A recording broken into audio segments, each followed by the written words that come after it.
Hi hello नमस्कार. तर पुन्हा एकदा माझ्या यूट्यूब चॅनल नवीन ब्लॉगमध्ये तुमचं अगदी मनापासून स्वागत आहे सर्वांना. श्री स्वामी समर्थ. तर आता बनवायचा आहे स्वयंपाकामध्ये बनवणार आहे दोडका म्हणजे टिफिनसाठी भरले म्हणजे ग्रेव्ही दोडका असतो ना त्या टाईपमध्ये. त्याच्यानंतर वांग्याची आमटी. तर हा फुल दिवसाचा व्हिडिओ शूट करणार आहे मी, म्हणजे भाज्या वगैरे. बाकीचं काय एवढं नाही, साफसफाई नाही आज एवढं जास्त शूट करणार. आणि आज ना लवकर व्हिडिओ सोडलाय. तर आज लवकर व्हिडिओ का सोडलाय मी, कारण ऋतू आहे ना आमचा, तो जाणार होता थोडंसं, त्यांची कुठं तर असं ट्रिप जाणार होती. थोडीशी माहिती देण्याची, पर्यटन स्थळाबद्दल माहिती देतात ना सर लोक, तर तिथे जाणार होतं त्यांना. त्यामुळे मोबाईल माझा घेऊन गेलता, म्हणून सकाळी लवकर व्हिडिओ टाकला होता. तर म्हणलं आता हा तर मोबाईल घेऊन जाणार, मग व्हिडिओचं काय करायचं. मग मी काय केलं, व्हिडिओ लवकर टाकून, म्हणजे टायमिंग आहे माझा 7चा, तर व्हिडिओ टाकला. मग मी बघितलं पण नाही, रात्रीच अनलिस्ट करून ठेवला होता, मग सकाळी टाकून दिला. म्हणलं आता काय करणार ना. तर इकडे बघा ऊन आज किती छान पडलेलं आहे. ऊन दाखवते तुम्हाला, ऊन लय दिवसातून पडले आज.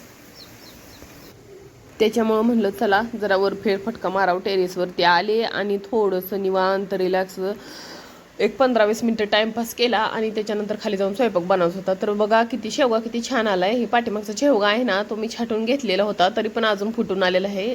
त्याचं कसं असते, पटकन फुटते ते झाड. भरपूर शेवग्याच्या शेंगा सुद्धा आम्ही त्याच्या खाल्लेल्या आहेत. गेल्या एक वर्षभरात भरपूर शेंगा निघाल्या. इतक्या शेंगा निघाल्यात ना की भरपूर. आणि 5 वाजता ना, 5-6 वाजता थोडंसं म्हणजे टेरेसवरती किंवा असं घराच्या साईडला मी थोडीशी चक्कर मारत असते कधी कधी इकडं तिकडं, की थोडंसं फिरून आले की फ्रेश वाटते. 5 वाजता म्हणण्यापेक्षा जेव्हा मला स्वयंपाक बनवायचा नाही त्याच्या अगोदर 10-15 मिनटं मी टेरेसवरती किंवा घराच्या पाठीमागं जो रोड झालं तिथं टाइमपास करत असते. आणि मग आता लागायचं आहे बघा मला स्वयंपाकाला. इकडं किचनमध्ये किती अंधार पडलाय, मी तसंच अंधारामध्ये शूट करायला लागले. इकडे बघा पूर्ण अंधार आहे, फक्त मी थोडीशी उजाड इथं मला थोडासा पडलेला आहे. हा आता संध्याकाळचा स्वयंपाक चाललाय ना, तर संध्याकाळच्या स्वयंपाकामध्ये बनवणार आहे वांग्याची भाजी आणि सिंपल अशी वांग्याची भाजी. भात लावणार आहे थोडासा आणि त्याच्यानंतर बनवणार आहे. आणि आणखी एक गोष्ट की मी ना तुम्हाला आणखी एक मिक्स भाजी असते ना, मिक्स व्हेज म्हटलं तरी चालते, मिक्स भाजी आपली. तर ती मिक्स भाजी कशी बनवायची ते पण व्हिडिओमध्ये मी आज तुम्हाला दाखवणार आहे. तर पहिल्यांदा आपली साधी सिंपल वांग्याची भाजी बनवून घेते. तर सकाळी ना मी मिक्स भाजी बनवली होती, तर ते आता मी तुमच्यासोबत व्हिडिओमध्ये शेअर करणार आहे. आणि हे आहे ते संध्याकाळचं रुटीन आहे. तर कसं आहे, पूर्ण दिवसाचं रुटीन मी तुमच्या म्हणजे व्हिडिओमध्ये टाकत असते. कधी कधी म्हणजे असं होतंय, फक्त आता डेली ब्लॉग म्हटलं की थोडंसं असं चालत नाही ना, म्हणजे जेवढं काय आपलं रुटीन आहे थोडंसं जसं जमेल तसं टाकत असते मी.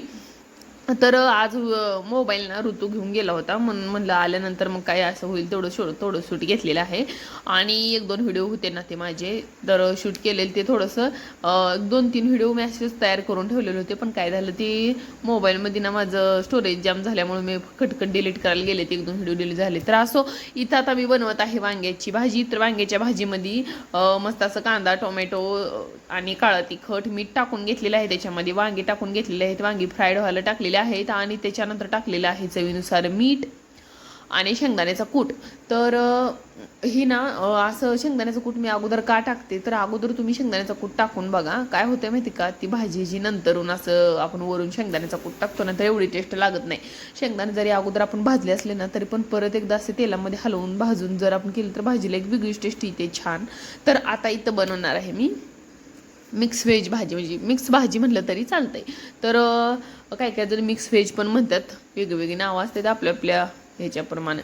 तर आता इथं कढईमध्ये टाकलेलं आहे थोडंसं जिरे, त्याच्यानंतर टाकलेलं आहे कांदा भरपूर असा टाकायचा आहे, भरपूर असा कांदा टाकलेला आहे. तर मला तर म्हणजे सगळ्यांना ही रेसिपी येत असेल, पण कोणाकोणाला येत नाही त्यांच्यासाठी सांगत आहे मी. तर कांदा वगैरे टाकून झाल्यानंतर भरपूर असा कढीपत्ता टाकलेला आहे. तर कढीपत्ता जास्त टाकायचा थोडंसं, म्हणजे छान असं टेस्टी लागते त्याच्यामुळे जास्त आज कढीपत्ता टाकलेला आहे ह्या भाजीमध्ये. त्याच्यानंतर टाकलेली आहे आपली शिमला मिरची आणि कांदा मस्त असा तळून घेतलेला आहे. त्याच्यानंतर टाकलेला आहे भरपूर अशी धना पावडर, कारण ही भाजीच फक्त मसाल्याची आहे, त्यामुळे भरपूर मसाले घालायचे. रोज जसे आपण मसाले घालतो ना भाजीला, त्याच्यापेक्षा तिप्पट घालावं लागते, त्यावेळेस ही मिक्स व्हेज टेस्टी लागते. त्याच्यानंतर टाकलेलं आहे तमालपत्र, आणि तमालपत्र वगैरे तेलामध्ये मस्त असं तळून झालं की त्याच्यानंतर टाकलेलं आहे टोमॅटो. तर एकदम पिकलेले लाल असे टोमॅटो घेतलेले आहेत 2, आणि ते टाकलेलं आहे. तर ते थोडेसे मऊसर झाले की त्याच्यानंतर टाकणार आहे चवीनुसार मीठ टाकलं ना, सगळ्यात मोठा फायदा म्हणजे टोमॅटो जे असते ना आपलं, ते असं विरघळते आणि एकदम सॉफ्ट बनते. त्याला जास्त काय असं तळत बसावं लागत नाही, वेळ म्हणजे वाचतोय आपला. आणि त्याच्यानंतर आता टाकायचं आहे आपल्याला. हे सगळं टाकून झालं की त्याच्या अगोदर 2 ते 3 मिनटं वाफ द्यायची आणि त्याच्यानंतर टाकायचं आहे घरचं काळं तिखट. घरचं काळं तिखट थोडंसंच टाकायचं आहे, कारण ही आहे मिक्स भाजी.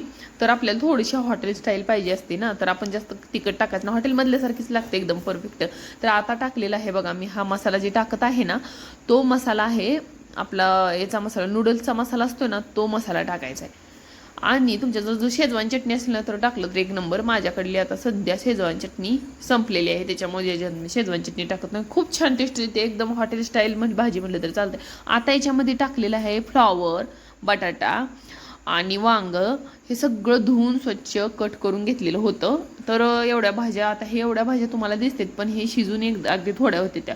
कारण मिक्स व्हेजमध्ये तोच फॉल्ट आहे, भाज्या करताना ना आपण भरपूर वाटते, पण ती फक्त फ्राईड भाजी असते ना, तर मग काय होतंय, ते शिजून भाज्या कमी होतात.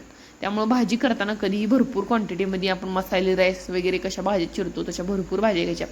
तर इथं टाकलेलं आहे बटाटा, फ्लावर, शिमला मिरची, टोमॅटो, तमालपत्र, हे सगळं आपलं टाकून झालेलं आहे. त्याच्यानंतर टाकलेलं आहे जी काय आपल्या ते मुळ्याच्या शेंगासारखे लांब शेंगा असते ती टाकलेलं आहे. थोडीशी गवारसुद्धा टाकलेली आहे, नॉर्मल गवार टाकलेली आहे. त्याच्यानंतर टेस्ट येण्यासाठी त्याची म्हणजे ह्याची टेस्ट येण्यासाठी साखर टाकलेली आहे. मिक्स व्हेजची टेस्ट येण्यासाठी साखर खूप महत्त्वाची आहे. तुम्ही साखर जास्त टाकलं तरी चालतंय, थोडंसं एकदम नॉर्मल त्याला असं गोडवा असतो त्या भाजीला. त्यामुळं आपली भाजी बघा घरातली तिखट लागते आणि हॉटेलमधली थोडीशी गोड, तर त्याच्यामध्ये थोडंसं आंबट, एकदम नॉर्मल आंबट आणि गोडवा असतो. तर ते थोडंसं ट्रिक असते, तर ते आपण वापरले तर आपली भाजी 1 नंबर होते.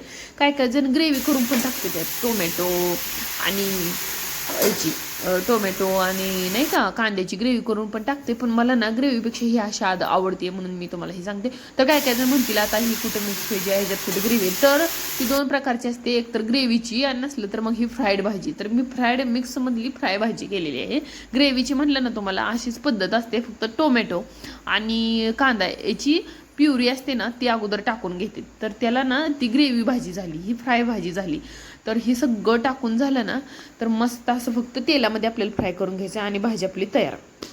तर आता ना थोडासा कंटाळा आला होता, म्हणून मगाशी जी मी वरती गेली तर चहा बनवला होता ना, तर तो थोडासा चहा शिल्लक होता. तर मग मी चहा थोडासा उकळून घेतला आणि पिऊन घेतला. तर असा होता बघा आजचा व्हिडिओ. तर भेटूया उद्याच्या माझ्या नेक्स्ट व्हिडिओमध्ये. तोपर्यंत सगळ्यांना बाय.